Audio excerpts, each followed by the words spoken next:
નમો અરિહંતાણં નમો સિદ્ધાણં નમો આયર્યાણં નમો ઉજ્જયાણં નમો લોયે સૌસાહુનમ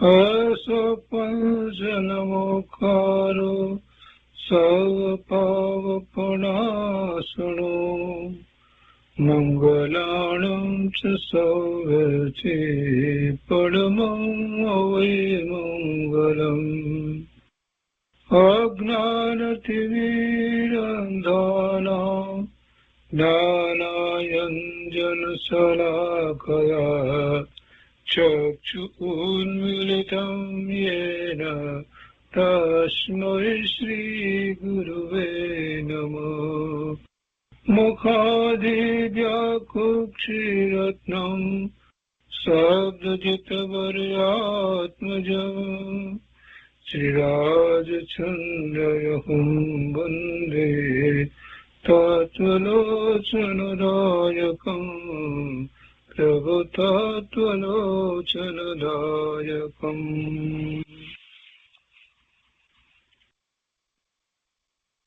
કૃપાળુદેવના વચનામૃતનો સ્વાધ્યાય આપણે મોક્ષ માળાનો સ્વાધ્યાય શરૂ કર્યો છે. એમાં શિક્ષા પાઠ 3 સુધી સ્વાધ્યાય કર્યો છે. આજે શિક્ષા પાઠ 4 લઈએ છીએ અને એથી આગળ લઈએ છીએ. પાના નંબર 60, શિક્ષા પાઠ 4. માનવ દેહ. કૃપાળુદેવ લખે છે કે તમે સાંભળ્યું તો હશે કે વિદ્વાનો માનવ દેહને બીજા સઘળા દેહ કરતાં ઉત્તમ કહે છે, પણ ઉત્તમ કહેવાનું કારણ તમારા જાણવામાં નહીં હોય, માટે લો હું કહું. આ સંસાર બહુ દુઃખથી ભરેલો છે. એમાંથી જ્ઞાનીઓ તરીને પાર પામવા પ્રયોજન કરે છે. મોક્ષને સાધી તેઓ અનંત સુખમાં વિરાજમાન થાય છે. એ મોક્ષ બીજા કોઈ દેહથી મળનાર નથી. દેવ, તિર્યંજ કે નરક એ એકે ગતિથી મોક્ષ નથી, માત્ર માનવ દેહથી મોક્ષ છે. ત્યારે તમે પૂછશો કે સઘળા માનવીઓનો મોક્ષ કેમ થતો નથી? એનો ઉત્તર પણ હું કહી દઉં. જેઓ માનવપણું સમજે છે તેઓ સંસાર શોકને તરી જાય છે. માનવપણું વિદ્વાનો એને કહે છે કે જેનામાં વિવેક બુદ્ધિ ઉદય પામી હોય.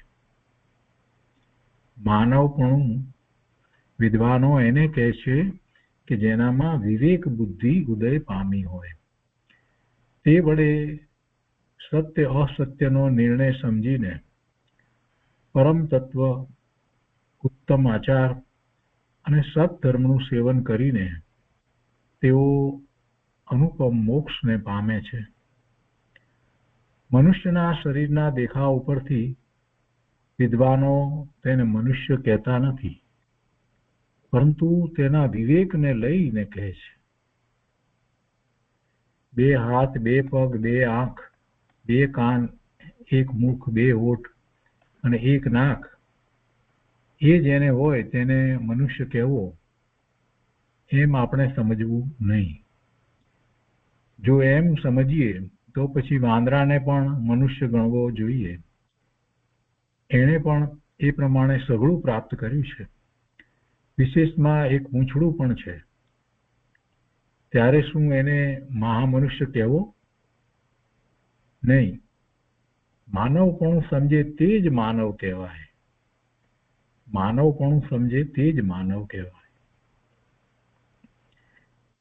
જ્ઞાનીઓ કહે છે કે એ ભાવ બહુ દુર્લભ છે. મનુષ્યનો ભાવ બહુ દુર્લભ છે. અતિ પુણ્યના પ્રભાવથી એ દેહ સાંપડે છે. માટે એથી ઉતાવળે આત્મસાર્થક કરી લેવું.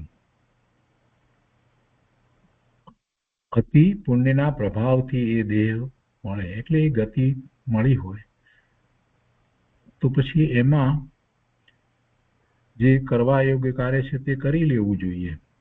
કેમ કે વારે વારે એવો દેહ એટલે કે મનુષ્યની ગતિ મળતી નથી. મનુષ્યનો દેહ મળવો હોય તો મનુષ્યની ગતિ મળી છે એટલે મળે છે, પણ એ ગતિ જ મહત્વની છે. 4 ગતિમાં જો પુરુષાર્થ કોઈ ગતિમાં થતો હોય તો મનુષ્યની ગતિમાં થાય છે, અને એમાં પણ બધાને એ થતું નથી. જે પૂર્વે એવા ભાવ કરીને આવ્યા છે, પુણ્યાનુબંધી પુણ્ય લઈને આવ્યા છે, એને પરમાર્થે પોતાનું કાર્ય કરવા માટે ના નિમિત્ત કારણો પ્રાપ્ત થાય છે, અને એ જ પોતે પોતાની સાધના કરી શકે છે. બીજા કેટલાયને પાપાનુબંધી પુણ્ય હોય એટલે બીજી બધી અનુકૂળતાઓ મળી હોય, પણ જીનવાણી જ પ્રાપ્ત ના થાય, પછી એ શું ધર્મ કરવાનો છે? આપણને જીનવાણી પ્રાપ્ત થઈ છે એ પણ અતિ દુર્લભ વસ્તુ છે.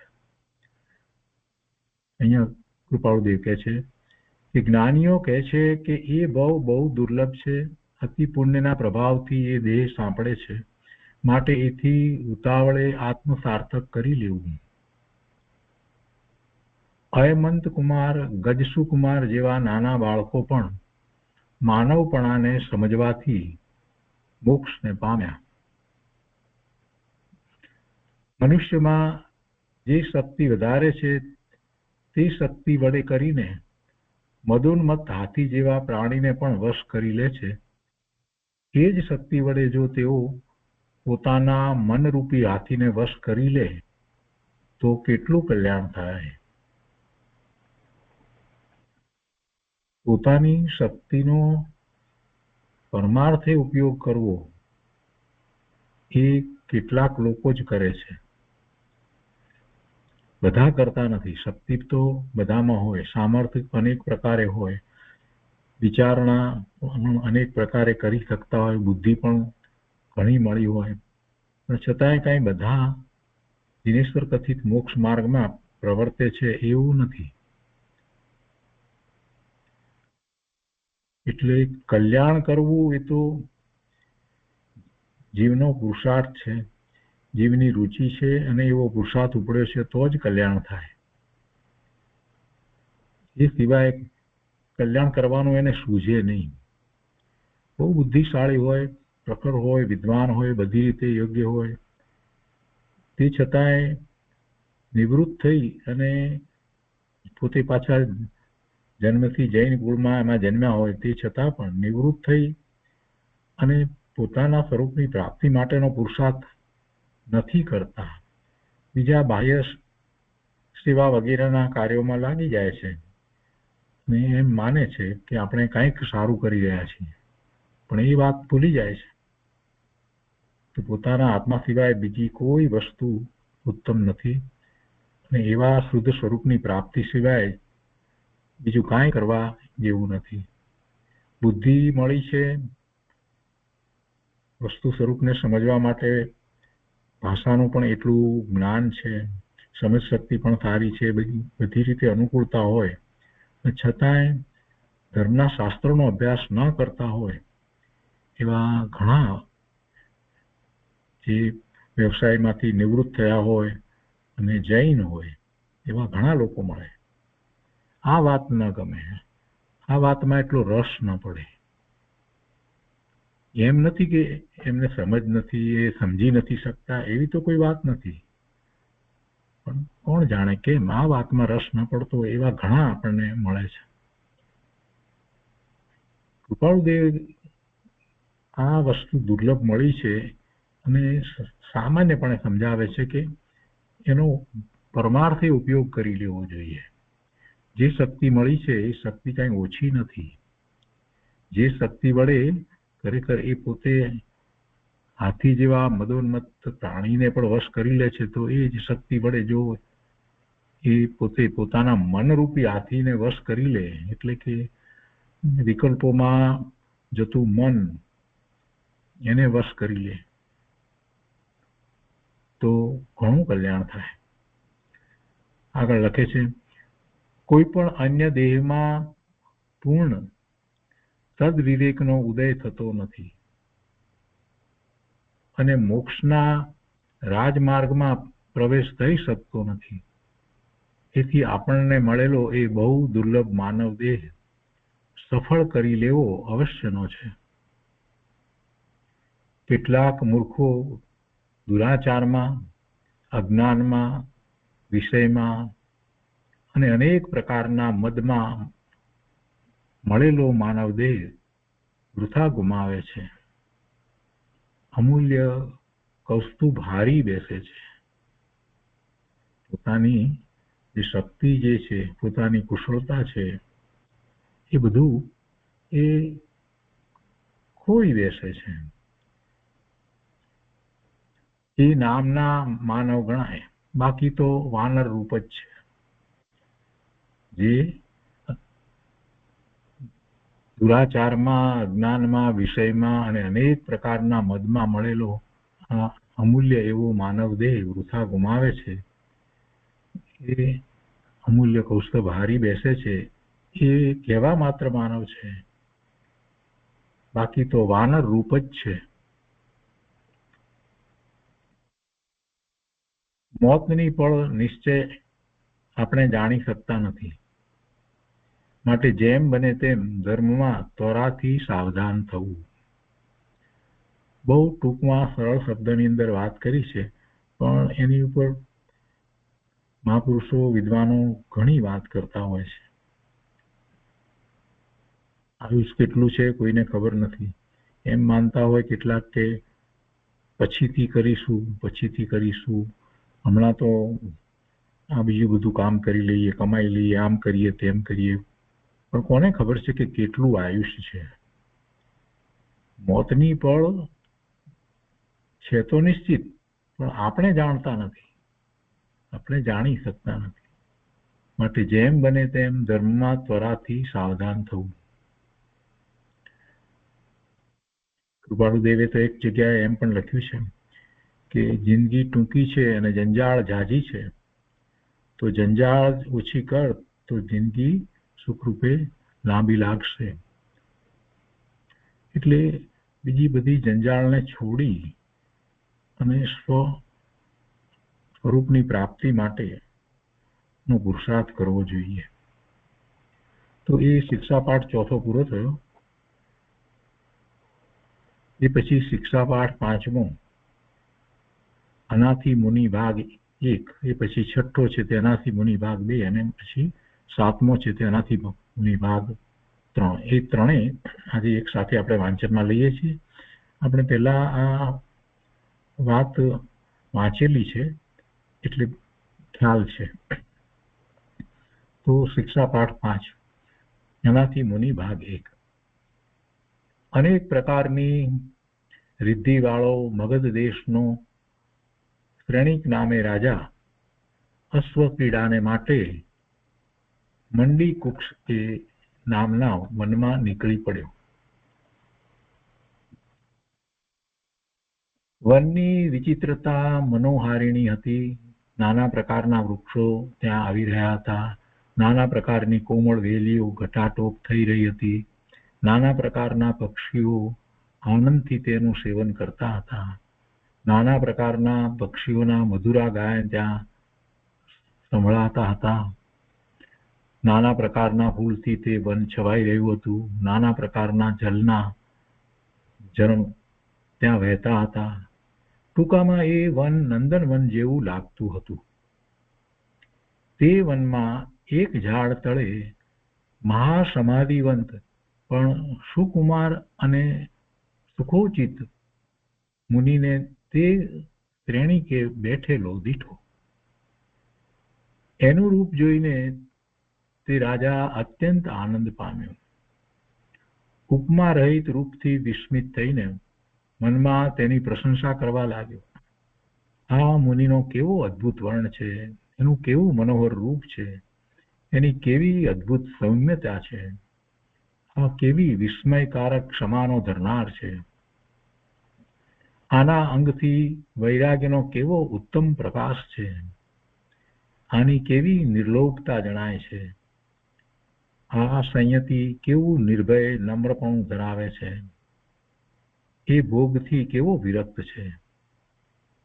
એમ ચિંતવતો મુદિત થતો એટલે આનંદિત થતો સ્તુતિ કરતો ધીમેથી ચાલતો પ્રદક્ષિણા દઈને તે મુનિને વંદન કરીને અતિ સમીપ નહીં તેમ અતિ દૂર નહીં એમ તે શ્રેણી બેઠો. પછી બે હાથની અંજલિ કરીને વિનયથી તેણે તે મુનિને પૂછ્યું કે હે આર્ય, તમે પ્રશંસા કરવા યોગ્ય એવા તરુણ છો. ભોગ વિલાસને માટે તમારી વય અનુકૂળ છે. સંસારમાં નાના પ્રકારના સુખ રહ્યા છે. ઋતુના કામ, ભોગ, જળ સંબંધીના વિલાસ તેમજ મનોહારિણી સ્ત્રીઓના મુખવચનનું મધુરું શ્રવણ, છતાં એ સગળાનો ત્યાગ કરીને મુનિત્વમાં તમે મહા ઉદ્યમ કરો છો, એનું શું કારણ? તે મને અનુગ્રહથી કહો. રાજાના આવા વચન સાંભળીને મુનિએ કહ્યું, હે રાજા, હું અનાથ હતો. મને અપૂર્વ વસ્તુનો પ્રાપ્ત કરાવનાર તથા યોગક્ષેમનો કરનાર, મારા પર અનુકંપા આણનાર, કરુણાથી કરીને પરમ સુખનો દેનાર એવો મારો કોઈ મિત્ર થયો નહીં. એ કારણ મારા અનાથીપણાનું હતું.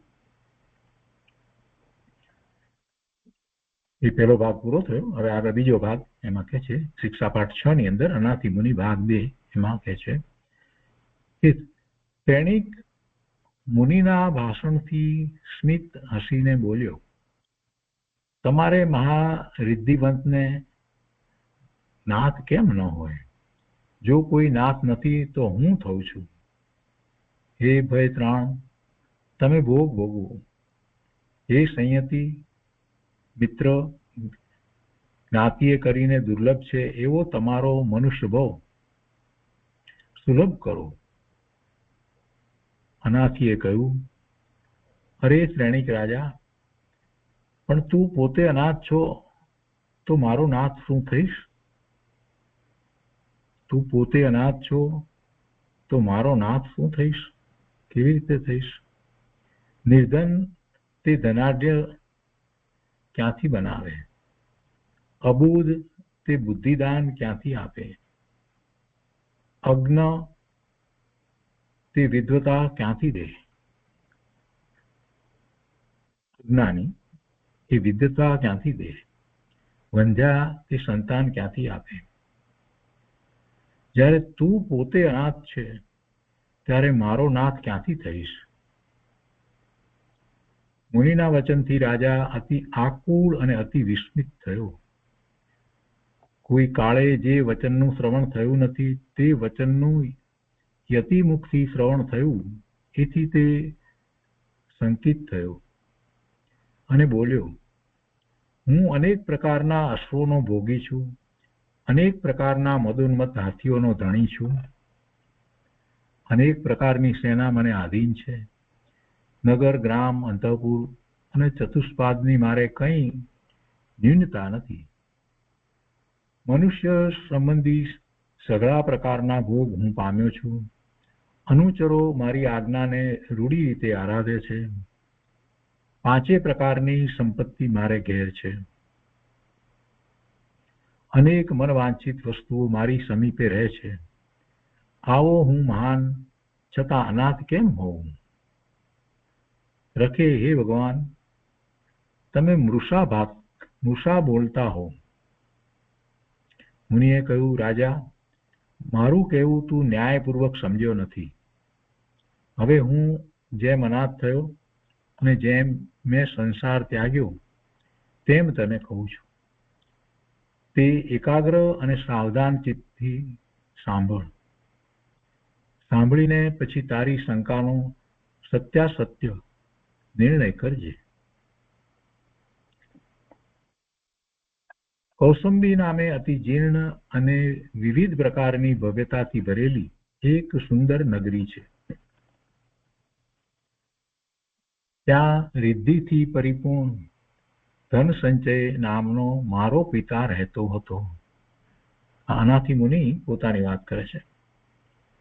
હે મહારાજા, યૌવન વયના પ્રથમ ભાગમાં મારી આંખો અતિ વેદનાથી ઘેરાઈ. આખે શરીરે અગ્નિ બળવા માંડ્યો. શસ્ત્રથી પણ અતિશય તીક્ષ્ણ તે રોગ વૈરીની પેઠે મારા પર કોપાયમાન થયો. મારું મસ્તક તે આંખની અસહ્ય વેદનાથી દુખવા લાગ્યું. વજ્રના પ્રહાર સરખી બીજાને પણ રૌદ્ર ભય ઉપજાવનારી એવી તે દારૂણ વેદનાથી હું અત્યંત શોકમાં હતો. સંખ્યાબંધ વૈદ્યશાસ્ત્ર નિપુણ વૈદરાજ મારી તે વેદનાનો નાશ કરવાને માટે આવ્યા. અનેક ઔષધ ઉપચાર કર્યા, પણ તે વૃથા ગયા. એ મહા નિપુણ ગણાતા વૈદરાજો મને તે દર્દથી મુક્ત કરી શક્યા નહીં. એ જ હે રાજા મારું અનાથપણું હતું. મારી આંખની વેદના ટાળવાને માટે મારા પિતાએ સર્વ ધન આપવા માંડ્યું, પણ તેથી કરીને મારી તે વેદના ટળી નહીં. હે રાજા, એ જ મારું અનાથપણું હતું. મારી માતા પુત્રના શોકે કરીને અતિ દુઃખાર્ત થઈ, પરંતુ તે પણ મને તે દર્દથી મુકાવી શકી નહીં. એ જ હે રાજા મારું અનાથપણું હતું. એક પેટથી જન્મેલા મારા જ્યેષ્ઠ અને કનિષ્ઠ ભાઈઓ પોતાથી બનતો પરિશ્રમ કરી ચૂક્યા, પણ મારી તે વેદના ટળી નહીં. હે રાજા, એ જ મારું અનાથપણું હતું. એક પેટથી જન્મેલી મારી જ્યેષ્ઠા અને કનિષ્ઠા ભગિનીઓથી મારું તે દુઃખ ટળ્યું નહીં. હે મહારાજા, એ જ મારું અનાથપણું હતું.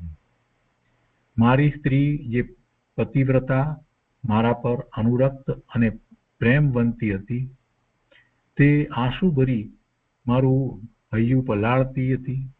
તેણે અન્ન પાણી અને નાના પ્રકારના અંગોલણ, જુવા આદિક સુગંધી પદાર્થ તેમજ અનેક પ્રકારના ફૂલ ચંદન આદિકના જાણીતા અજાણીતા વિલેપન કર્યા, છતાં હું તે વિલેપનથી મારો રોગ સમાવી ન શક્યો. ક્ષણ પણ અળગી રહેતી નહોતી એવી તે સ્ત્રી પણ મારા રોગને ટાળી ન શકી. એ જ હે મહારાજા મારું અનાથપણું હતું. એમ કોઈના પ્રેમથી, કોઈના ઔષધથી, કોઈના વિલાપથી કે કોઈના પરિશ્રમથી એ રોગ ઉપશમ્યો નહીં.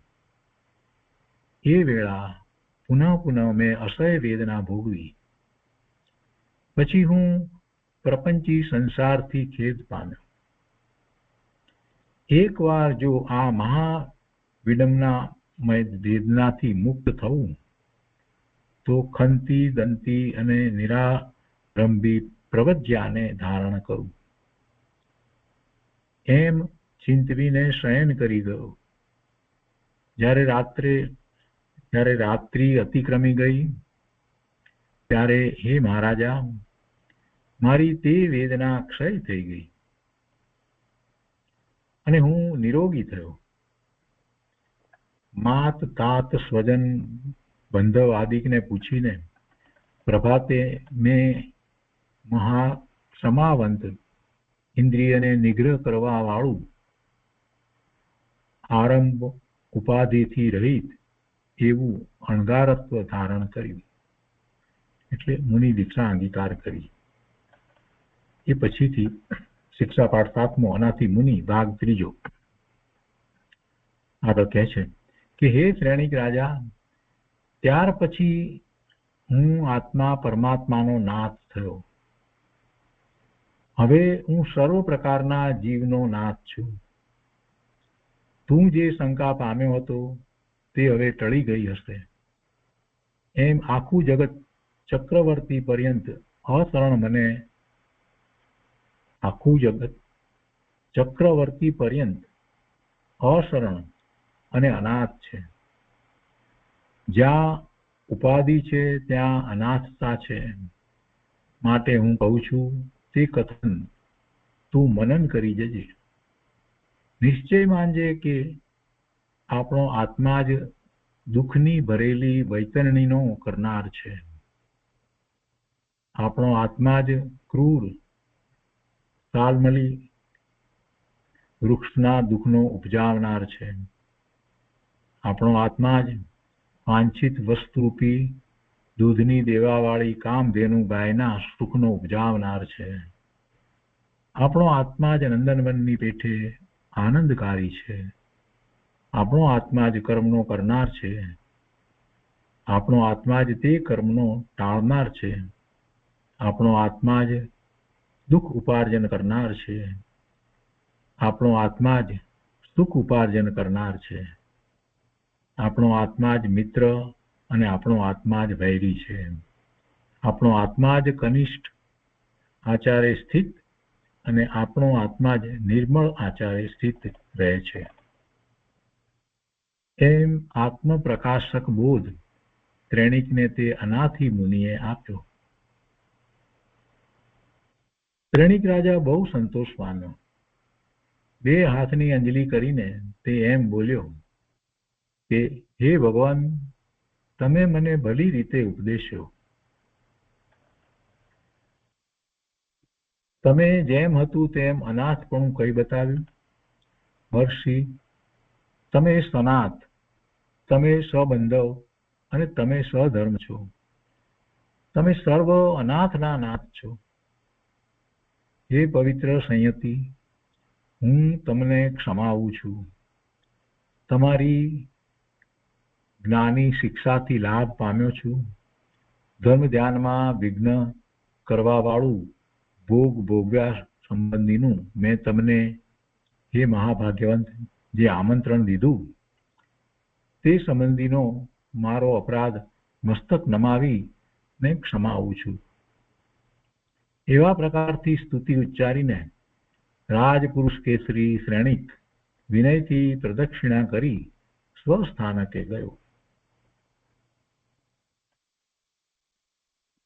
હવે આગળ અહીંયા કૃપાળુદેવ લખે છે કે મહાતપોધન, મહામુનિ, મહાપ્રજ્ઞાવંત, મહાયશવંત, મહાનિર્ગ્રંથ અને મહાશ્રુત અનાથી મુનિએ મગધ દેશના શ્રેણીક રાજાને પોતાના વિતક ચરિત્રથી જે બોધ આપ્યો છે તે ખરે અશરણ ભાવના સિદ્ધ કરે છે. મહામુનિ અનાથીએ ભોગવેલી વેદના જેવી કે એથી અતિ વિશેષ વેદના અનંત આત્માઓને ભોગવતા જોઈએ છીએ એ કેવું વિચારવા લાયક છે. સંસારમાં અશરણતા અને અનંત અનાથતા છવાઈ રહી છે. તેનો ત્યાગ ઉત્તમ તત્વજ્ઞાન અને પરમશીલને સેવવાથી જ થાય છે.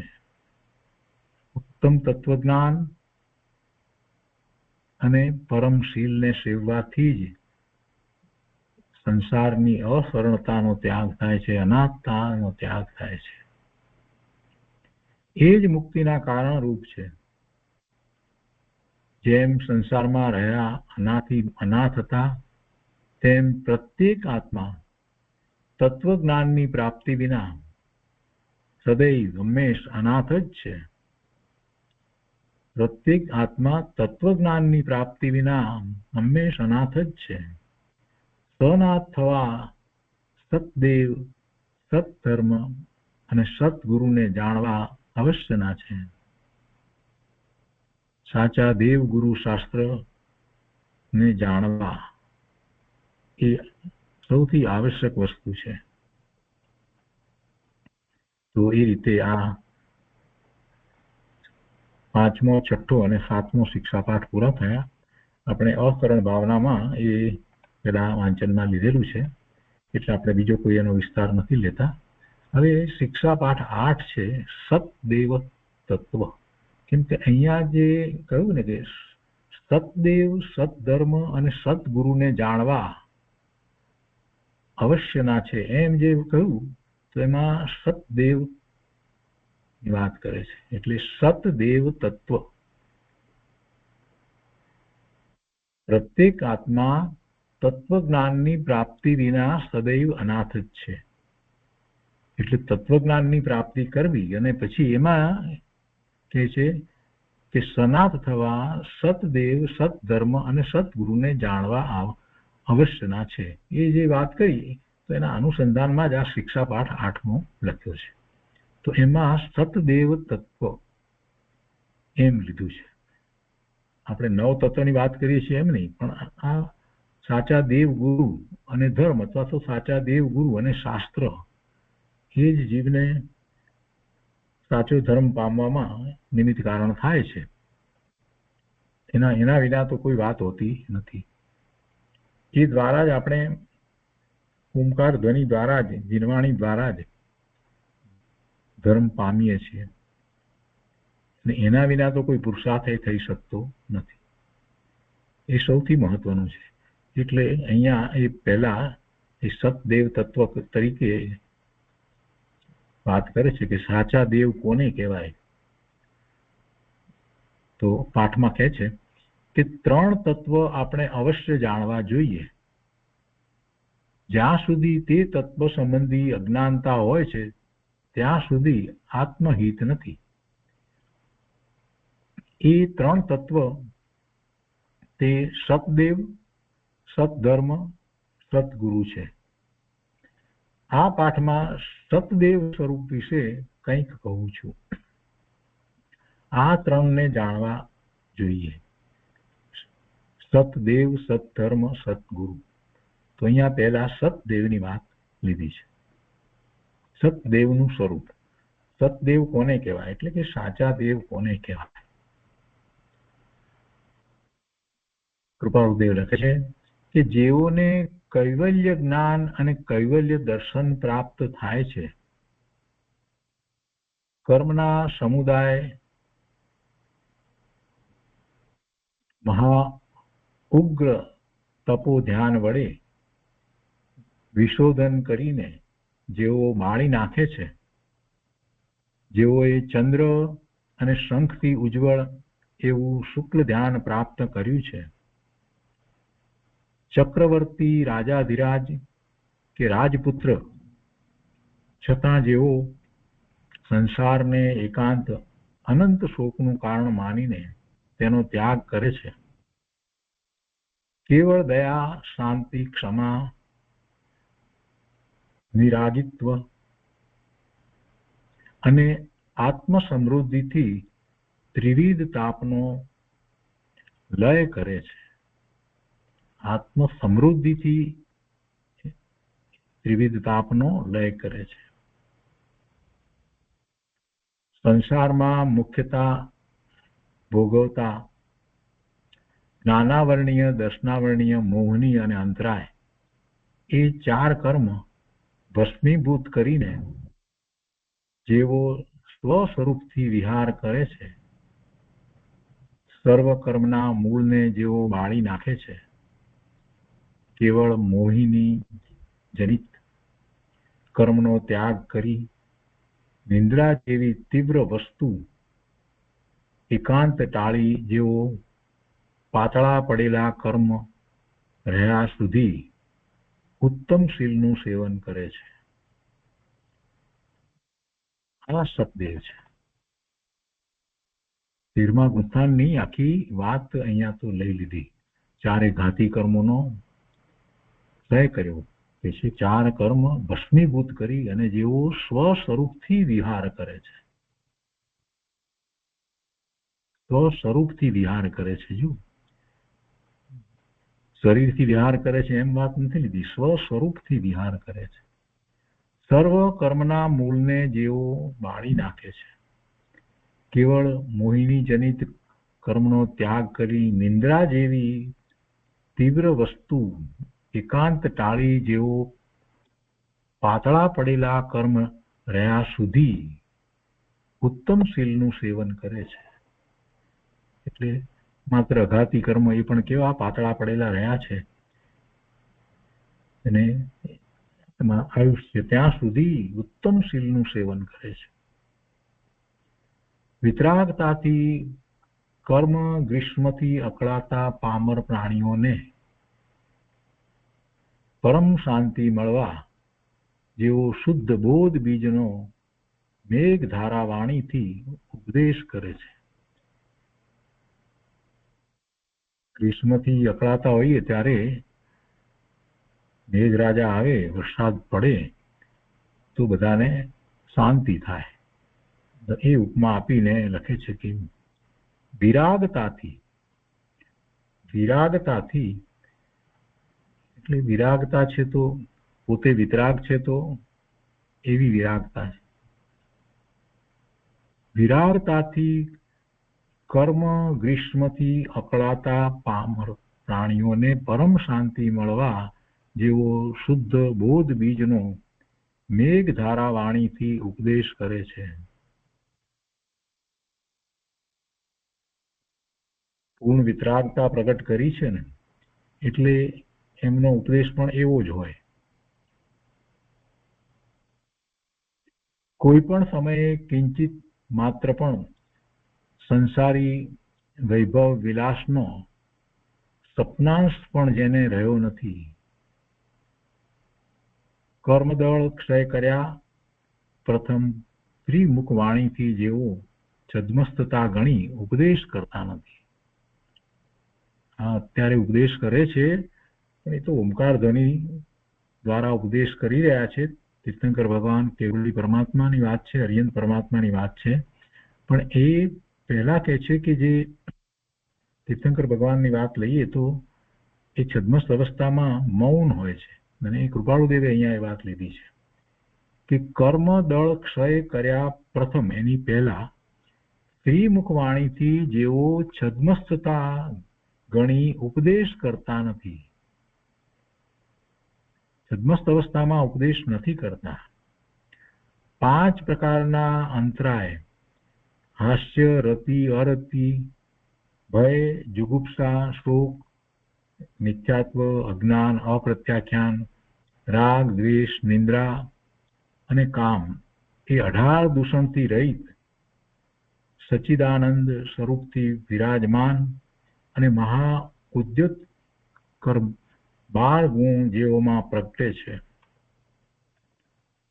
જન્મ, મરણ અને અનંત સંસાર જેનો ગયો છે તે સતદેવ નિર્ગ્રંથ આગમમાં કયા છે, એવા સતદેવ કયા છે. એ દોષ રહિત શુદ્ધ આત્મ સ્વરૂપને પામેલ હોવાથી પૂજનીય પરમેશ્વર કહેવાય છે. 18 દોષમાંનો એક પણ દોષ હોય ત્યાં સતદેવનું સ્વરૂપ નથી. આ પરમ તત્વ ઉત્તમ સૂત્રોથી વિશેષ જાણવું અવશ્યનું છે. એટલે કે આ સતદેવ, સાચા દેવ નું સ્વરૂપ બીજા સૂત્રો, ઉત્તમ સૂત્રોથી વિશેષ જાણવું અવશ્યનું છે, વધારે જાણવું જોઈએ. કેવા છે ભગવાન, કેવા છે અયંત પરમાત્મા, કેવા છે કેવળી પરમાત્મા, તીર્થંકર પરમાત્મા, એમનું સ્વરૂપ કેવું છે, એમનો પુરુષાર્થ કેવો છે, એ બધી વાત એવા મોટા શાસ્ત્ર દ્વારા જાણવી ખૂબ જરૂરી છે. એ મહત્વનું છે.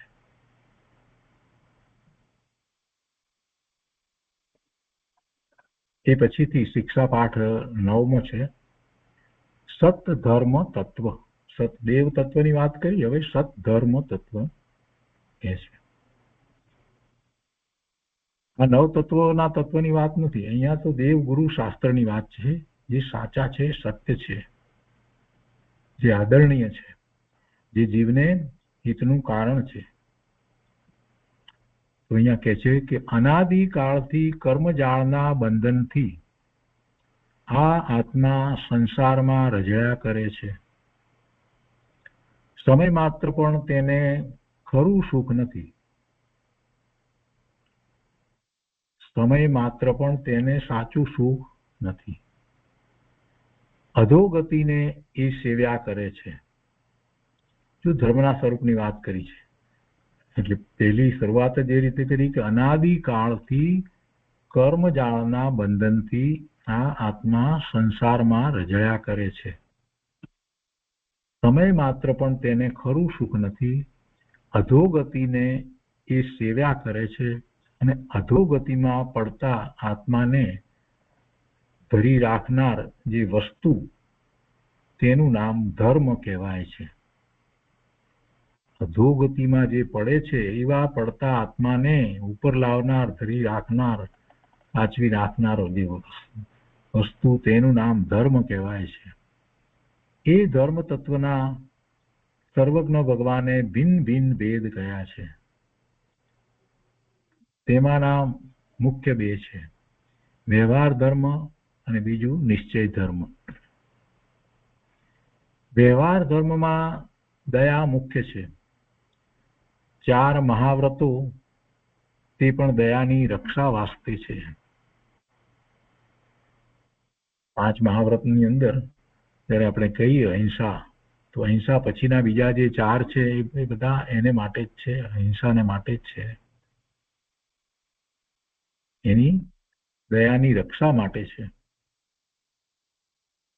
આમ જોવા જઈએ તો 12 વ્રતની અંદર અહિંસા વ્રત જે છે એને માટે જ બાકીના 11 વ્રત છે એ પણ એમ પણ ક્યાંક શાસ્ત્રમાં વાત કરી છે. કહે છે કે વ્યવહાર ધર્મમાં દયા મુખ્ય છે. 4 મહાવ્રતો તે પણ દયાની રક્ષા વાસ્તે છે. દયાના 8 ભેદ છે. પહેલું દ્રવ્ય દયા, બીજું ભાવ દયા, ત્રીજું સ્વદયા, ચોથું પરદયા, પાંચમું સ્વરૂપ દયા, છઠ્ઠું અનુબંધ દયા, સાતમું વ્યવહાર દયા અને આઠમું નિશ્ચય દયા. એવા 8 ભેદ કૃપાળુ દેવે દયાના બતાવ્યા છે. દ્રવ્ય દયા, ભાવ દયા, સ્વદયા, પરદયા, સ્વરૂપ દયા, અનુબંધ દયા, વ્યવહાર દયા અને નિશ્ચય દયા. પહેલું પ્રથમ દ્રવ્ય દયા, કોઈ પણ કામ કરવું તેમાં યત્નપૂર્વક જીવ રક્ષા કરીને કરવું તે દ્રવ્ય દયા છે. કામ કરીએ ત્યારે જીવની હિંસા ન થાય એની ખૂબ કાળજી રાખવી જોઈએ. બીજી ભાવ દયા, બીજા જીવને દુર્ગતિ જતો દેખીને અનુકંપા બુદ્ધિથી ઉપદેશ આપવો તે ભાવ દયા.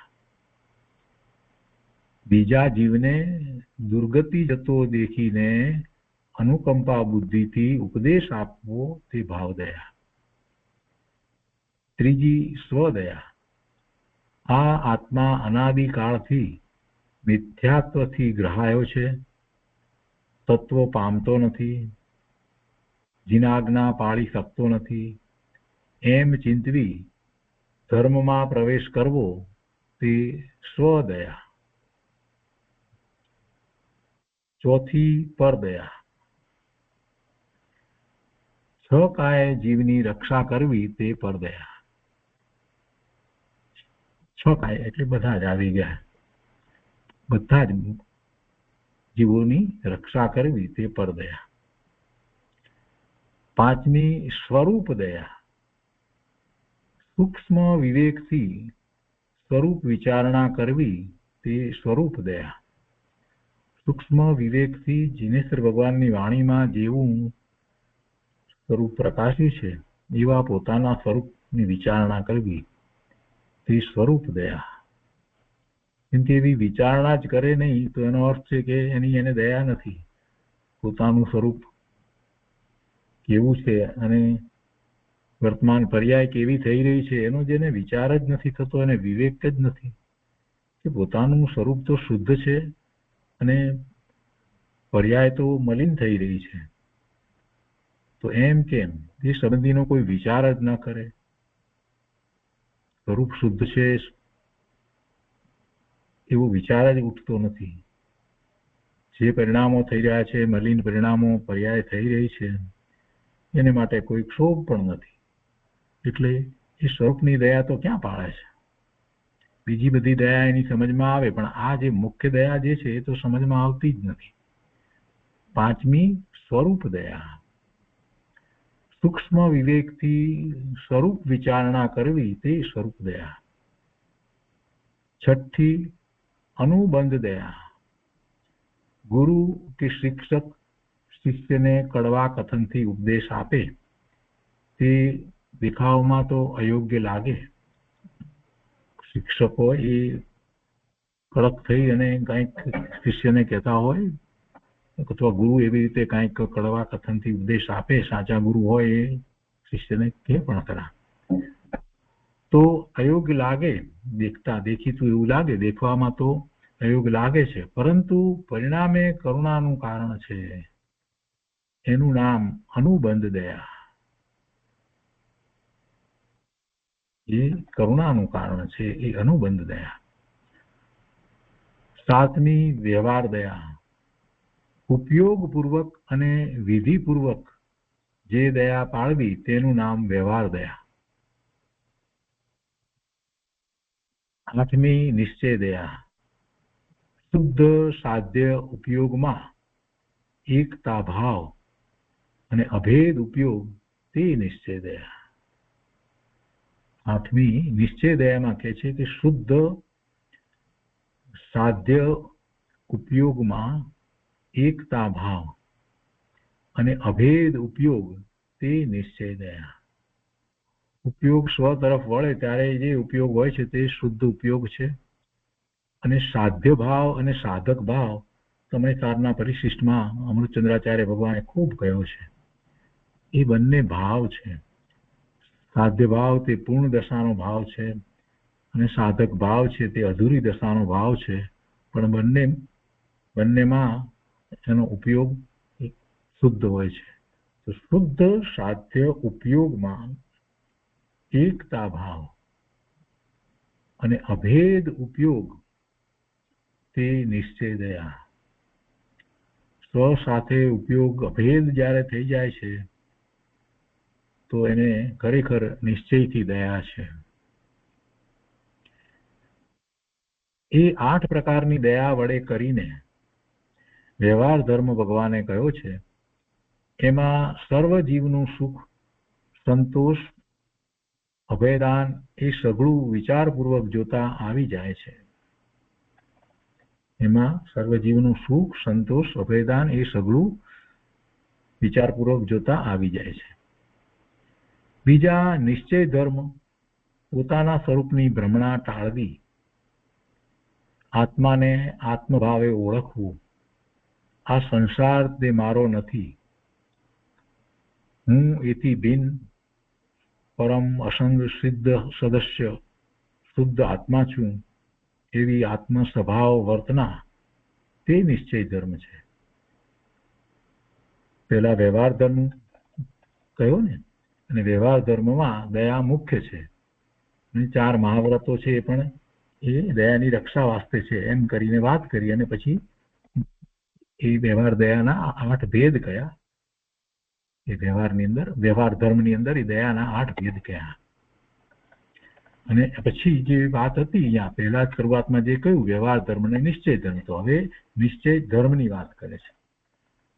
તો એમાં કહે છે કે બીજા નિશ્ચય ધર્મ, પોતાના સ્વરૂપની ભ્રમણા ટાળવી, આત્માને આત્મભાવે ઓળખવો, આ સંસાર તે મારો નથી, હું એથી ભિન્ન પરમ અસંગ સિદ્ધ સદસ્ય શુદ્ધ આત્મા છું, એવી આત્મ સ્વભાવ વર્તના તે નિશ્ચય ધર્મ છે.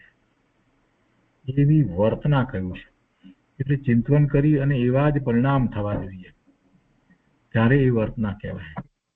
એવી આત્મ સ્વભાવ વર્તના તે નિશ્ચય ધર્મ છે. નિશ્ચય ધર્મમાં તો એના પરિણામ એવા થાય છે, તે નિશ્ચય ધર્મ કયો છે. સ્વરૂપની ભ્રમણા ટળવી, આત્માને આત્મા ભાવે ઓળખવો, અને સંસાર તે મારો નથી, એથી હું ભિન્ન પરમ અસંગ સિદ્ધ સદસ્ય સિદ્ધ સમાન શુદ્ધ આત્મા છું, એવી આત્મ સ્વભાવ વર્તના તે નિશ્ચય ધર્મ છે. અને છેલ્લી વાત કરે છે કે જેમાં કોઈ પ્રાણીનું દુઃખ, અહિત કે અસંતોષ રહ્યા છે ત્યાં દયા નથી, અને દયા નથી ત્યાં ધર્મ નથી.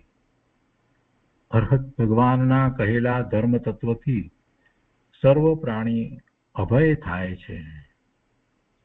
તો આ બે તત્વની વાત લીધી, દેવ અને ધર્મની વાત લીધી, સદદેવ અને સત ધર્મની વાત લીધી, અને એ પછી શિક્ષા પાઠ 10 ની અંદર સદગુરુ તત્વની વાત કરશે.